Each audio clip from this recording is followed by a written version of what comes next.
You and I are both former Gartner analysts, and no matter how much we say today that, hey, there's no pay to play and you don't need a subscription to be featured in the Magic Quadrant, you don't need this, you don't need that, you don't need X, companies will still pay that subscription. And they will pay it because in the back of their mind, there's always going to be a, well, what if there is Right, pay to it's another play? form of risk And mitigation, yeah. At no time, anybody, vendors, clients, the sales force in Gartner ever approached me, even indirectly, suggesting that I would go in a direction or another, or that I would talk to a certain vendor or another. It was the opposite, and this is the paradox. If your product does not suck, if your product is amazing, if your product does exactly what you say is doing, and if customers love it, you're not gonna get out of the Magic Quadrant.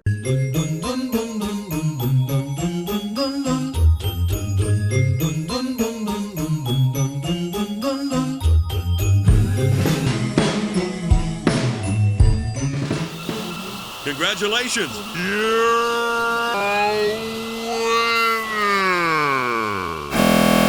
I was talking to a vendor the other day, and it's funny. The topic of whether or not Gartner is paid to play, and in this context, it's more than just Gartner, these research companies.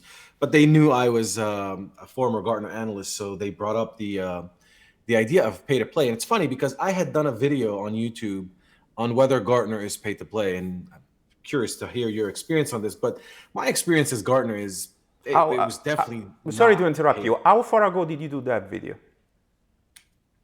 2 years ago? Did they see that video, this vendor? Oh yeah. Okay, so Oh yeah. despite seeing the video, they still believe that Gartner is pay to play. Well, yeah. But so check this out. So, and even that video got a lot of positive reviews. It got a lot of hate because no matter what I said, and I was saying the honest to God truth, I wasn't even a Gartner employee anymore at that point.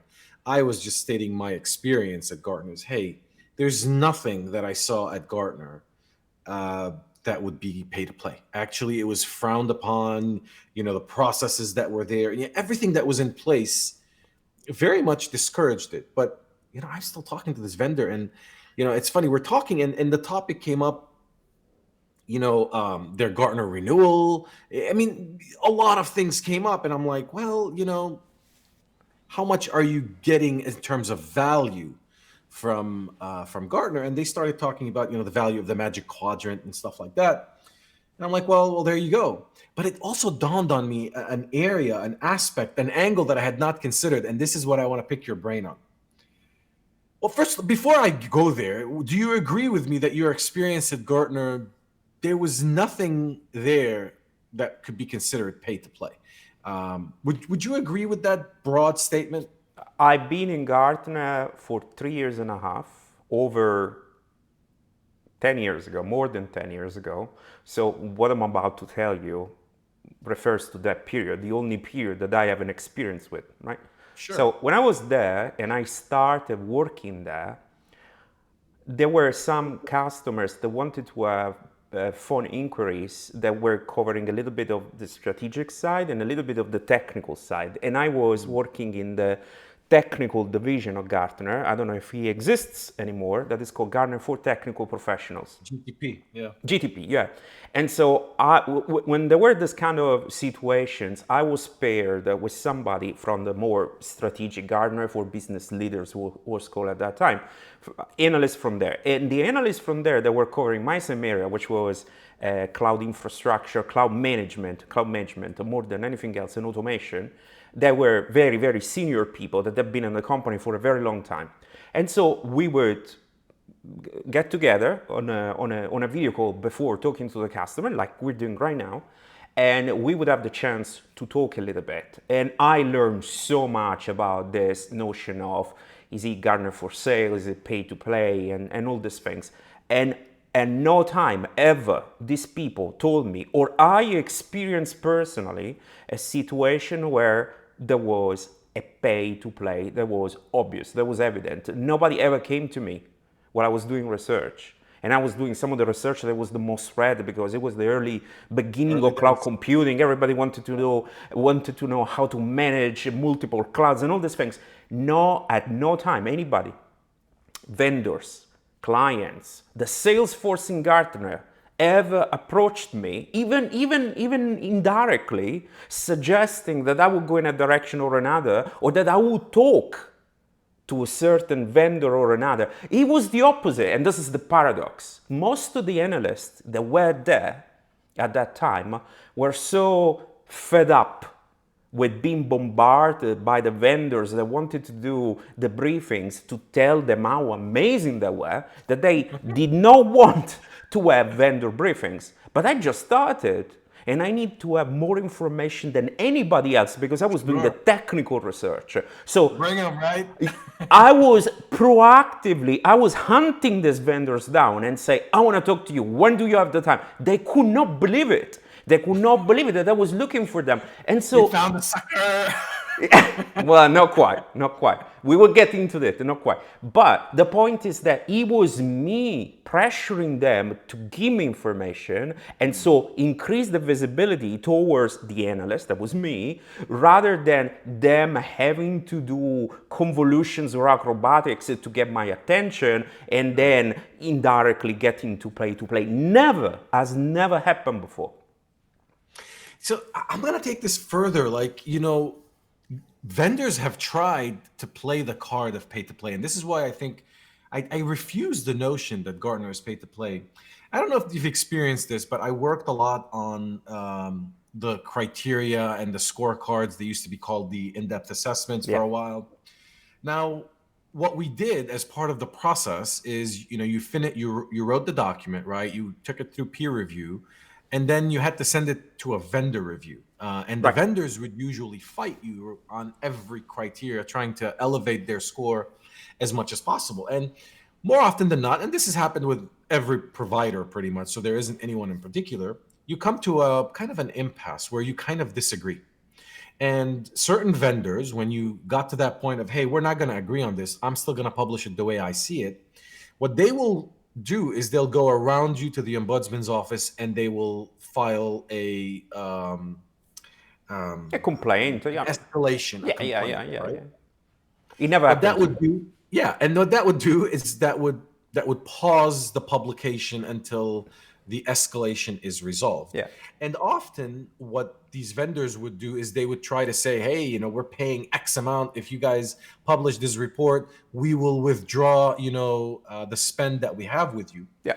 And I'll be very honest here. When I first started, I was always afraid of, oh my God, maybe Gartner will cave in. That's a big vendor that's spending a lot of money.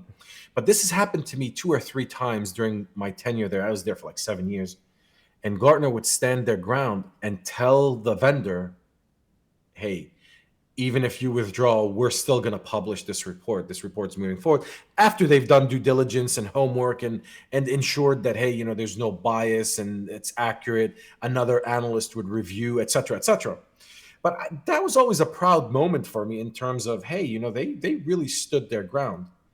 But all of these experiences, the outside world doesn't see. They Oh, don't know this. you're right. The outside world doesn't know how many peer reviews have a document has to pass before it gets published. So many eyes challenge your assumptions, what you say, what you have written, and so forth. At least it should happen. It happens in most of the cases when I was there.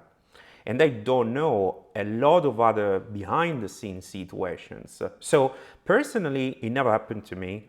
I was never involved in research that got escalated all the way to the ombudsman office. But something else happened to me. And it goes back to that episode I mentioned before when I was paired with some of the most senior people. There was one analyst in particular, Ronnie Colville. Ronnie, if you're watching this, hi. I miss you a lot. And Ronnie was a very senior analyst that was covering, I think, operation management or monitoring technologies. I don't remember anymore. And she would go in a call with a customer, with a vendor in these briefings, and she would be brutal in a way that I didn't expect. And now, because of my culture, because of the place I come from, because of my personality, I tend to be very straightforward, very direct. So for me, working for Gartner was a little bit of a cultural shock when I started, because I was very young and I had a very different worldview, and I was not used to be polite and nice and yes, you're amazing, but not saying exactly what I was thinking, which is something other analysts do, unfortunately. And so I was always very direct. And so very quickly people started to say, oh my God, Alessandro is a nightmare because he just doesn't hold on anything. But then I got on phone calls with Ronnie, and Ronnie was a monster compared to me. And this is the thing that she told me, the one lesson that I would treasure and I always used in my career as an analyst and after that. She talked to the vendors and they would go on with all their presentations and their slide deck and so on. And she would say, have you got customers I can talk to? And they start dancing. Can I talk to this customer? Yeah, we will arrange a call all together. No, I want to talk to the customer alone. You cannot interfere with the process because you're going to bias the process. I need to talk to the customer. Can you let me talk to the customer? And they would end up almost always say no. And then she would reply, and she would say, cold-blooded, if you have got no customer, you have no product. And that was the end of the conversation. And this was equally applied to vendors that will pay the subscription, big money, small money. She did not care.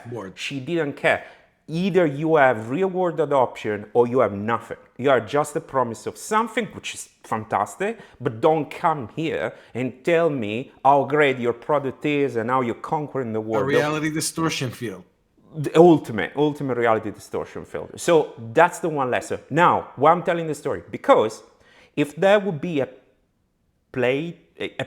pay-to-play situation, she would have never done that. She was so senior, she had massive visibility. Everybody wanted to talk to her, to the point that when we were going to the Gartner Symposium, the biggest conference that they have, there would be a line just to talk to her. She would not have been allowed to do that. And so I cannot guarantee to anybody that there are no pockets, not just in Gartner, in any organization of the world, where some shenanigans don't happen.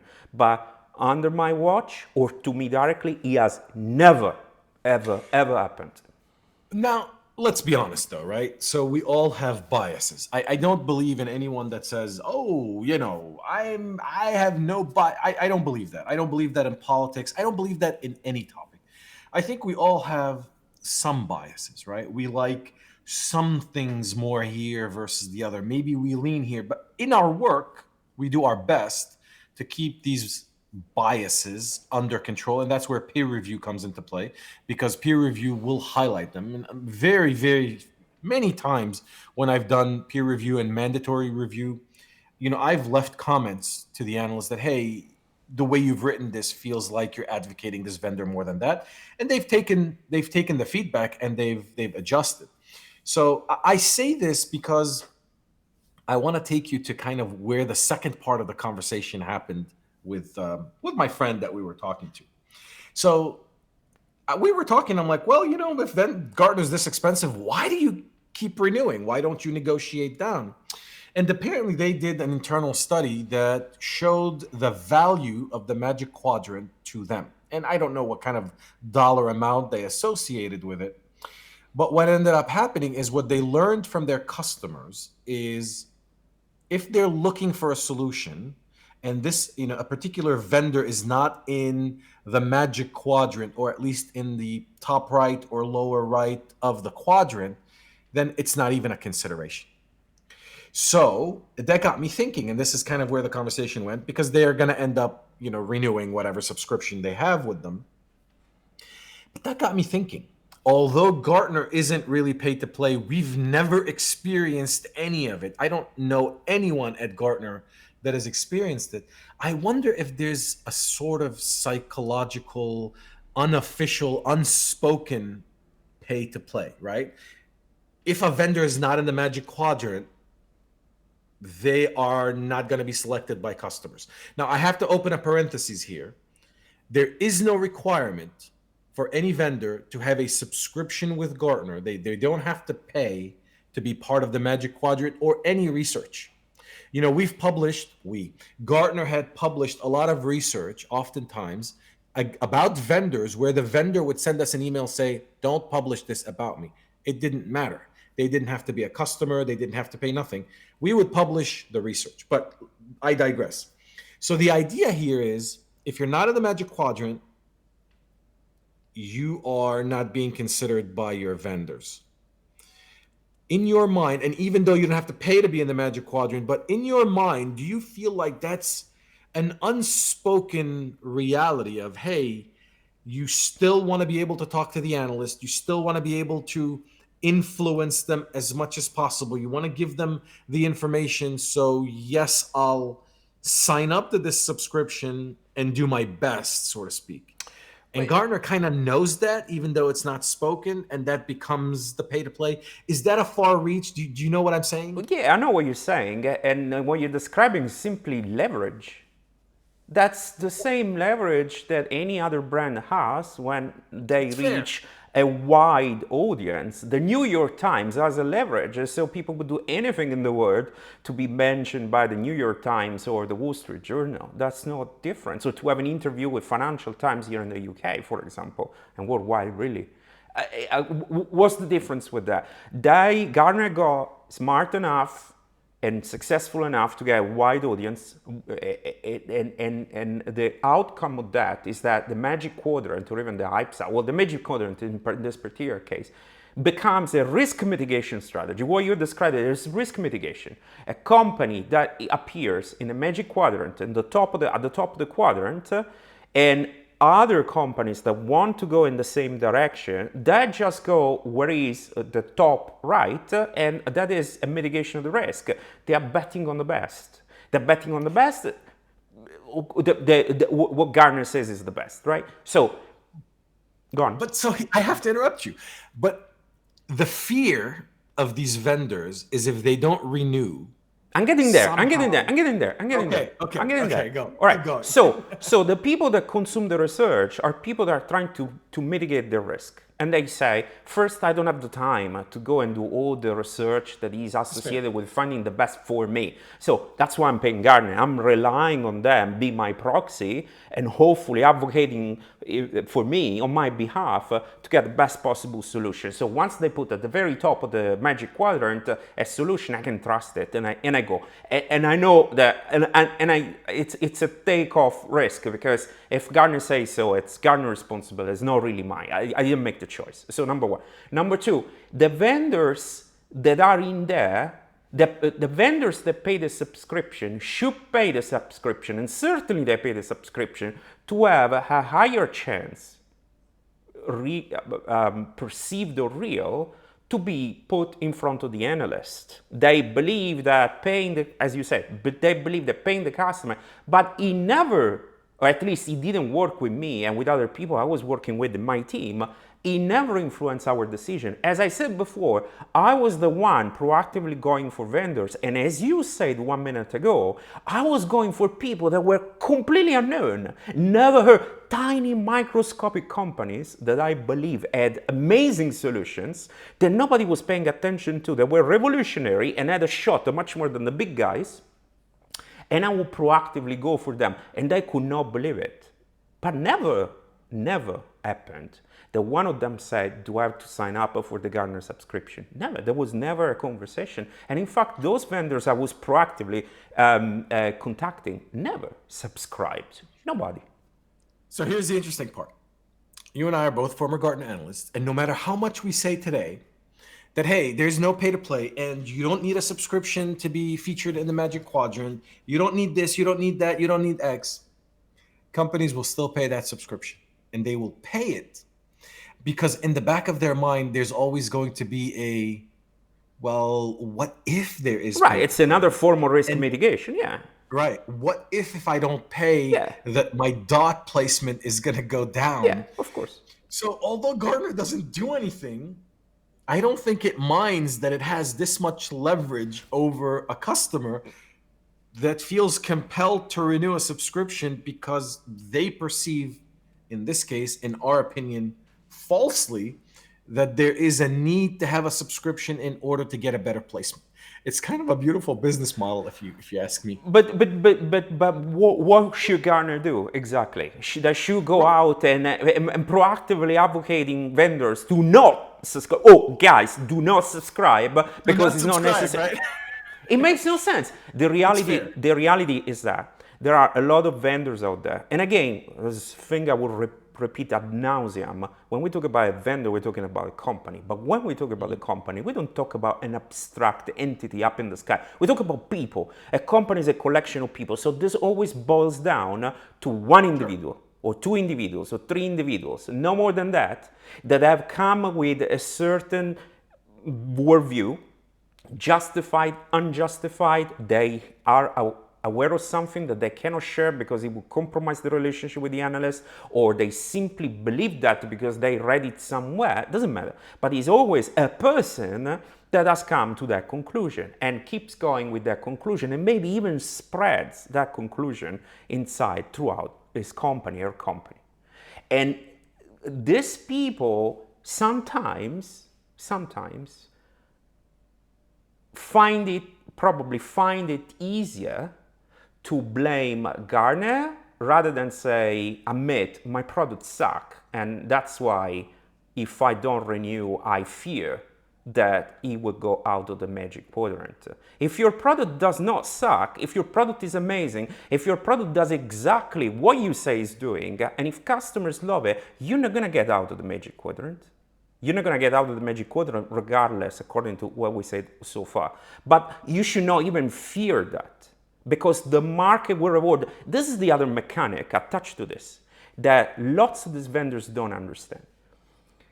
The analysts are proxy. I'm preaching to the choir here. The analysts are proxy for end user That's right. organization.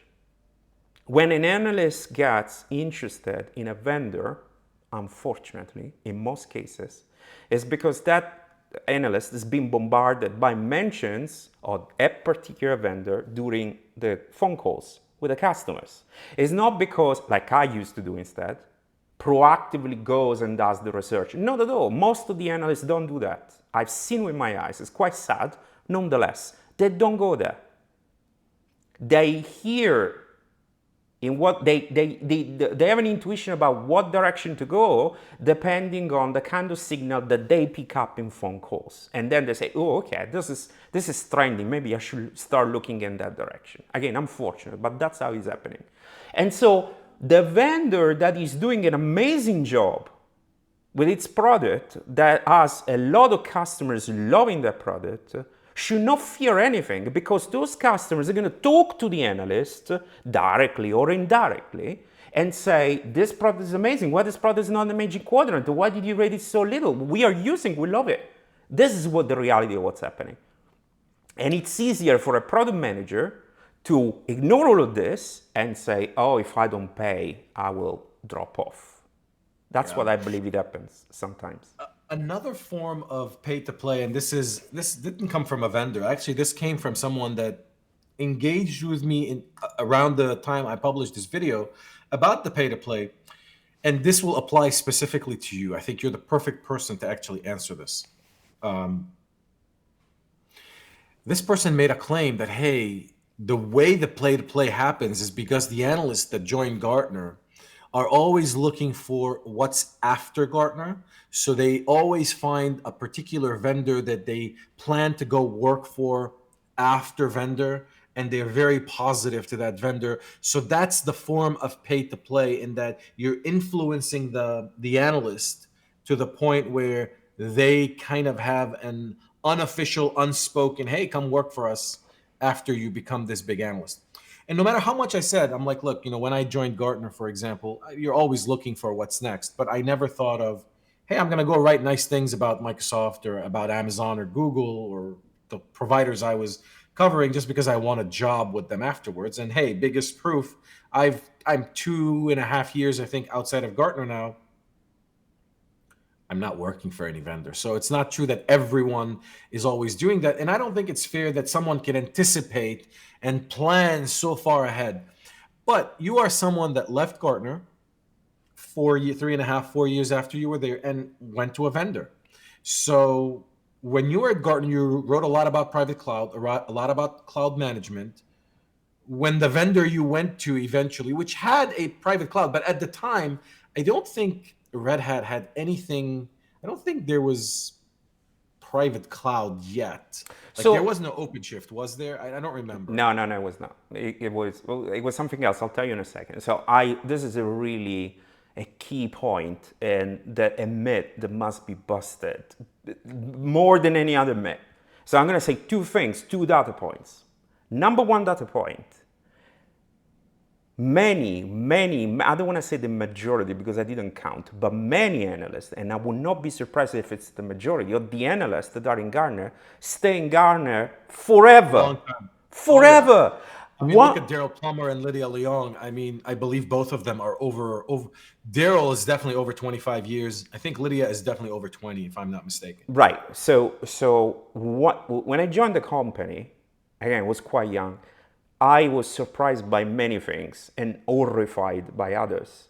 And some amazing things, some bad things. One of the most surprising and a little bit scary things was that some of the analysts, in fact, all of the ones that I saw in the roster of analysts, have been in the company for 15 years, 16 years, 20 years, 24 years. I was saying, how is that possible that these people are still relevant in their inquiries with customers in their field, that when they are being detached for such a long And time that's a fair comment, by the way. Fair comment. from the We'll talk industry? about that. Yeah. Right, we can talk about that later. But the point is that that was everywhere in whichever direction, whichever segment, in whichever category field. I don't remember the taxonomy that we used there. I was looking, there were people that have been there for 15 years, 20 years. And in my interactions with them, during a customer inquiry or in private, they were so comfortable in their position that they would never leave. It was obvious that they would never leave. So this person that is telling you this, these people are telling you this, need to understand a fundamental dynamic about being an analyst. Being an analyst with Gartner or anybody else is a job that satisfies the ego enormously, because the analyst is the product, and the sales force treats you like gold. That's right. They take you to the customer like you have a Fabergé egg. You are gold. Fabergé egg. Yeah. That was awesome. Yeah. People say, I'm sorry if I am messing with your schedule when you go to the city. They ask permission. Salesforce asks permission. The Salesforce of Gartner asks permission to put a meeting that is paid into your agenda, and you need to say yes or no. You have that kind of power. Who will ever give up this kind of ego, just who would do that? So there were a lot of people, it was clear from my interactions, that will never give up that opportunity. So this is the first data point. The large majority, and here I'm certain about this, I don't have to count anything, the large majority of analysts that live for a vendor become miserable. And they fail. They slide into irrelevance. They get put in some obscure corner of marketing department. Nobody gives a crap about them anymore because they are not God anymore. They are not the product anymore. And their career is over. And I know this because I've seen a lot of people before I left and after I left ending up in that exact situation. And when I left in a very tumultuous way, Gartner. And when I left, I received a call from the then chief of research, that was that, Peter Sondergaard. And Peter called me and said, don't go to Red Hat. All the analysts that go there feel miserable, not there in Red Hat, but in general to a vendor, feel miserable, and they all come back and they want their job back. And in fact, it's true. A lot of analysts that went to a vendor went back to Gartner. Oh yeah. Absolutely.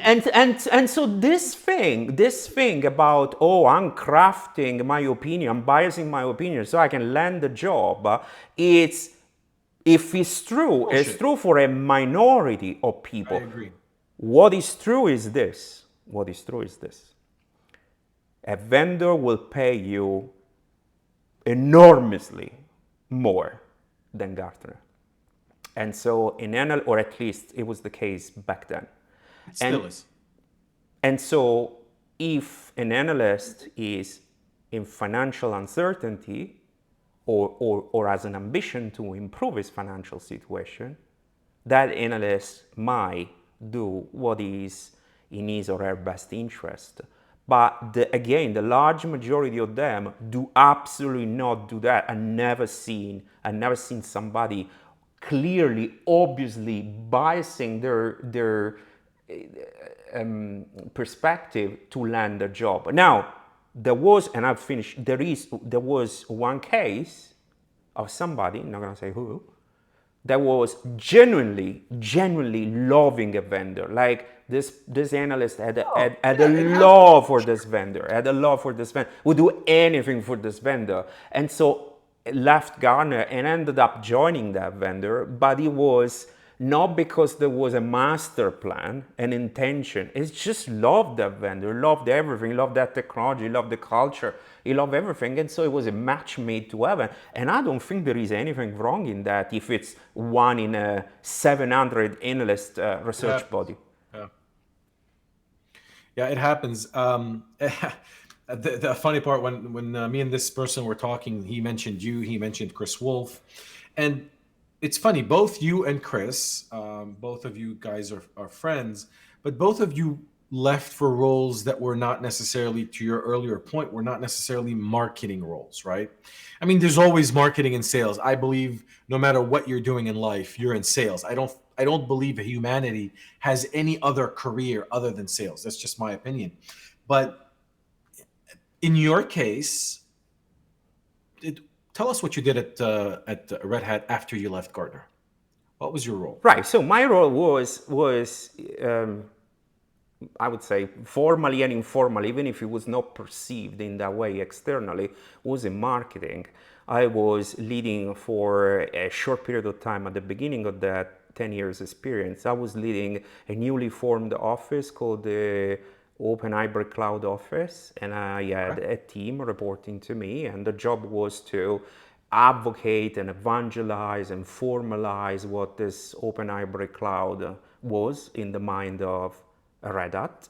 And so, yes, it was a marketing job. But the logic that the vendor, this is the other thing that people really need to understand. The logic of a vendor that hires an analyst is the following, and it's so simple. The analyst has a big megaphone that has built throughout his or her A career. career. Yeah. So I'm going to convince this analyst to come and work for me. He will continue to use the megaphone, but he will say the things that I want to say. And I will have this amazing recognition that I couldn't get for the same price by doing marketing, advertising, whatever, which is Not true. completely Doesn't misleading, work. Yeah, it because doesn't the work. second that you tell the analyst with a big megaphone that has become your employee, tells them to say the bullcrap that you put in your presentations, They've lost credibility. they lose all the credibility. But even without losing the credibility, nobody listens anymore, because in the first place, you are writing bullcrap. Rather than change your message and listen to what the analyst has to tell you, having been a proxy for customers, you insist that with your 60 slides full of bullet points that nobody will ever care about, you want the analyst to just vomit that content on social media, and the analyst in one day loses all the credibility. I wrote a That they've blog. built over years. Exactly. So Yeah. you are destroying the investment you just made in a matter of weeks Yeah. sometimes. And in your case, again, what I was trying to say is usually these analysts will go, they become something in marketing, they're reporting to someone, and their job is to do exactly what you just said, and they lose credibility very quickly. Right. So In your case, you took on a more of a leadership role. You built a team that was focused on, something specific. So that's what I was trying to say is you didn't just go and become part of the marketing machine. You essentially built a team that was doing a lot of these. And how did you progress? Did you become general manager at some point at Red Hat? I progress well, regardless of the titles. Red Hat was very fluid at the beginning when I joined in terms of titles, and titles didn't necessarily reflect what was the HR hierarchy and so on.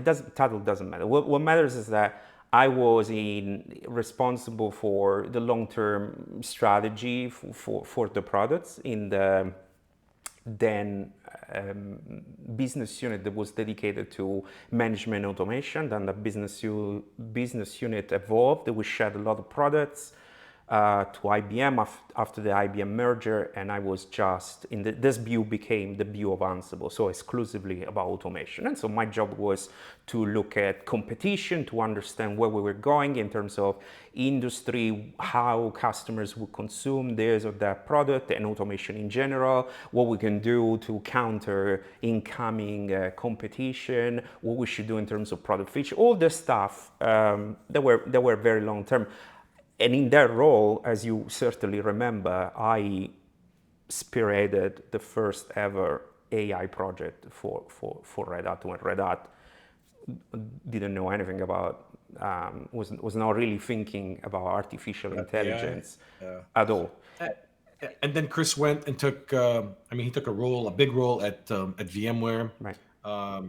He joined after Steve Herrod. I think Steve Herrod had just left. Yeah. And Steve went to become a general partner at Catalyst, I think.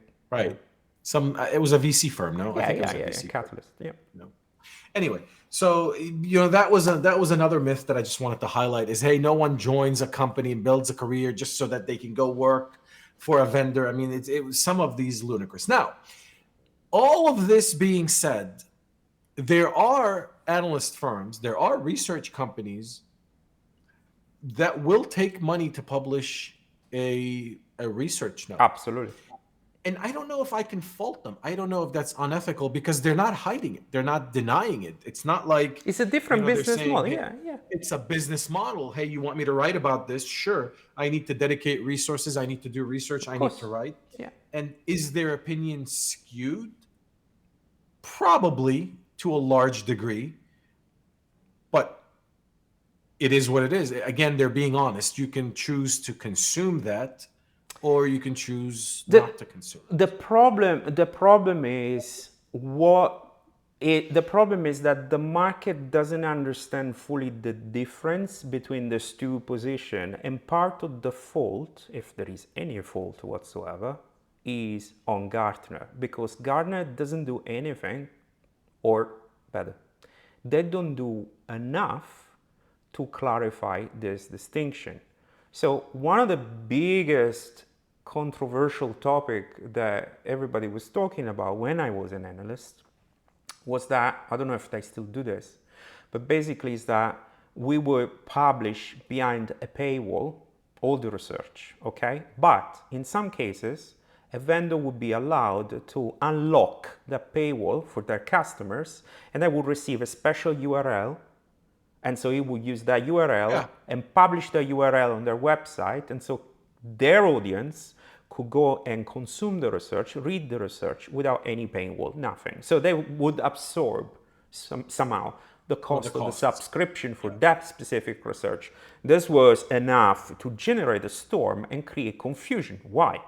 Because in the eyes of the vendor or the general public, there is no difference between an IDC that publish if you pay them and a Gartner that publishes and unlock the research on the vendor website. They don't understand the difference, but the difference is critical. What is the difference? It's night and day too. Yeah. The difference is in the chronology of the events. That is the super 100%. Critical difference. Gartner first, Publishes the document yeah, using the same process. I'm pausing and repeating my disclaimer over and over, which Yeah, is this is what they did when I was there. I don't know what's happening now. sure. I'm pretty sure it's the same, but Right. yeah. So Gartner first does the research. The analysts go through all their work and due diligence, and there is 70,000 layers of peer review, and everything gets published regardless. Doesn't matter. Nobody even knows if there would be an opportunity to sponsor, that's the term that was used at that time, to Very sponsor good the point. research or not. So after the research has been published Then and they the choose. vendor has read it, then the vendor might say, this is a wonderful review. Thank you very much. I'd like to publish. Yeah. Can I publish it? And Gartner says, yes, but because your audience doesn't have a subscription, I need to return on that investment. So give me a certain amount of money. And you can discuss, you can argue that that amount of money is too much or too little. It's not important. But the Doesn't matter. important Yeah. part is that the vendor is happy with the result he could not influence. And then they publish the research and that's it. In the other situation, and I know, It's commission. because I've been a customer of that service when I was in the employer we mentioned before, you do the exact opposite order, which is you approach the vendor, you approach the research firm, and you say, right, I want a research about this topic that hopefully, please, will go in this direction. I'm not telling you what to do because I know I'm not allowed, But we are paying you. but you know, this is the I'm selling Yeah. I'm selling pool tables. So if you could say that pool tables are at least a little bit cool, that would be amazing. I agree. I agree 100%. It's the process. One of them is commissioned. The other one is, hey, I read this document. I think this research has value. I want to offer it to my customers. How do we do this? So very, very different approaches, very different process. There's no editorial oversight. There's nothing in terms of Gartner. You just go through the No, regular well, process. let me And say this. Let me say this. This is a sore point. This is a sore point. And I'm glad that I finally have the opportunity to say this. There is an editorial process in one of these two processes, and that I'm not talking about Gartner. An editorial process that I witnessed with my eyes is that the vendor approaches the research firms and say, hey, can you write a research about pool tables because I'm into pool tables. I want to talk about pool tables. The research firm writes the research even if they know absolutely nothing nothing about it. about pool tables, nothing. I've seen things that I wish I never seen. And then, because they don't know absolutely anything about this, they submit to the vendor their draft and they say, can you give me a peer review? And You the just gave vendor editorial. changes in whatever way they want to say whatever they want because the analyst has no way to counter that. That is so shockingly detrimental to trust building in the market, and it fools so many CIOs out there and their entire organization. It does so much damage, it's incredible. So to all those people, far from defending Gartner, okay? Everybody has their fault, including me, but I'm not here to defend Gartner. Sure. But if you really want to put the blame on somebody, if you really want to complain about the research, the industry, and how it works, Gartner is the last one you should focus on. Yeah. And this is, I agree with you. The Gartner has a lot of faults. There's a lot of things that, that we've seen, that we've witnessed. No one's perfect. And I don't blame Gartner. I don't blame the other research firms. That's their business model. That's how they make money. They're transparent about it. They're not hiding it. They're not shy about it. Hey, if you want me to write something, I got to get paid. It's very easy, very simple. So I don't, those folks that say, hey, this is pay to play versus that's pay to play. I think all you need to do is understand how it is, and then you can accept it for what it is or not. The choice is yours. No one's forcing you. Gartner just happens to have a lot of clout, a lot of confidence, and they're doing that. They're getting that because Gartner makes primarily its money from having a subscription that customers subscribe to. So their business model is very different. And again, I don't want to sound like we're advertising for Gartner. Like I said, we're both I'm ex-employees. absolutely not advertising for Gartner. Yeah, Trust me, we're not getting not paid at for all. this. This was just a conversation that came up, and it was interesting for me because we talk a lot about reality distortion, and this felt to me like a reality distortion just coming from the other side, right?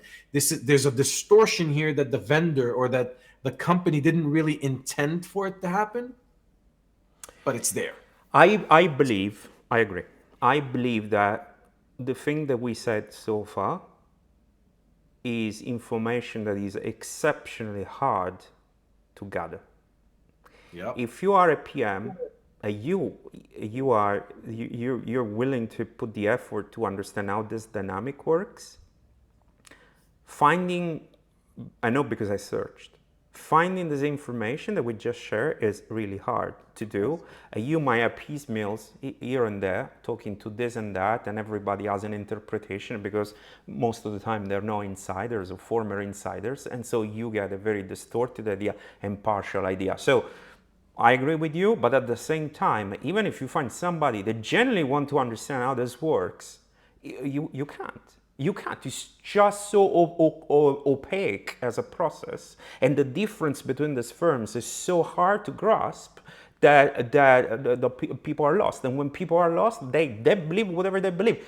This is so true that at some point in time, while I was still in Red Hat, I wrote a blog post. It's still on my website that I don't remember the title, but it's a blog post specifically about how to engage and what you can expect to get in your interaction, and all the list of the things that you probably will do, all the mistakes, and what you should not do instead, because that's not how the world works. Not that work works. And it was massively popular thing. And now what people don't know is that at that time, because I was employed there and I didn't want to damage in any way the relationship with Gartner on behalf of my employer, I didn't write the whole thing. I wrote just half of it. I wrote the half through it, and there is another half that must be written. I never wrote it. Maybe we'll co-author that one. Hey, So it's Memorial Day. I'm gonna go have a barbecue.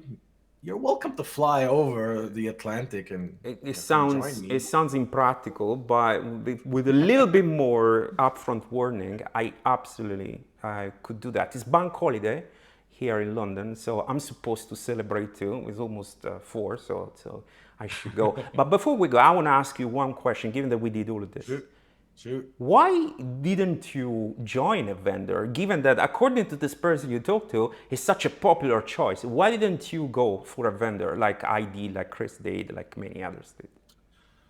The answer is very simple. I joined Gartner because I wanted to be able to talk to customers and give an independent view of things. So I came from a consulting background where no matter how much you tried to be independent, at the end of the day, hey, how much is this conversation going to push in terms of hardware, software, services, etc.? So I joined Gartner for that purpose. When I left Gartner, I left for the purpose of, hey, I wanted to be independent. I wanted to start a YouTube channel. I wanted to do research. I wanted to have a podcast, but I wanted to do it my way. I didn't want to be constrained. So life at Gartner was very different when I first joined. I loved my tenure at Gartner. I enjoyed that. It was the perfect job. But towards the end, and because of COVID and a whole bunch of things, it changed a little bit. So I wanted the flexibility and the independence of doing it my way and doing the things I loved and being able to talk to all the vendors I love, like Amazon and Microsoft and Google and Oracle and IBM and others, right? Those are the vendors I like talking to. I enjoy their technology. I like the field. This is not to say that maybe at some point in the future I might not join a vendor, but it wasn't my goal. My goal was to do what I am doing now, Yeah, is to but have more free time. the reason why I'm asking is that when you say in that way, I wanted to do things in my way, talk to the vendors in my way, somebody that may continue to misinterpret the statement and say, there you go, you couldn't stay because that is pay to play and you didn't want to talk to the vendors. So can you explain why Yeah. why you couldn't do the things in your way? We don't have to go controversial and be sued. I No, would of prefer course. not, but No, of course. So Gartner is a business just like every business. And with every business, they always try to push you to your limits. For example, when I first joined Gartner, I had to take, X amount of customer inquiries and write X amount of papers per year. And then you had to be on stage and you had to do some sales support calls, etc. By the end of my tenure, that the amount of requirements to do the job became overwhelming. I was taking too many customer calls. I was writing too many documents, right? There was no more travel because of COVID and all of that. So that aspect of I want to do it my way, in that I don't want to write 8 documents per year. I want to write 1 document per year. I don't want to take 600 customer inquiries. I want to take 100 customer inquiries. So that's what I mean by I wanted to do things my way, in that I wanted to not be bound by the business requirements, which are fair. Again, they have a business to run.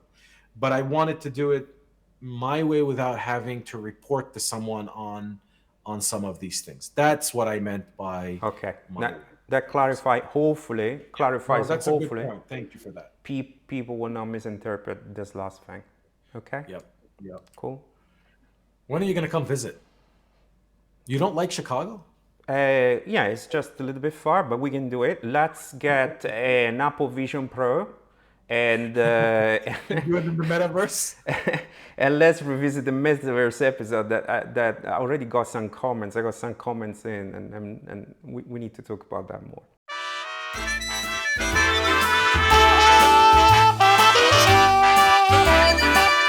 And now, a message from our sponsor. The truth shall set you free.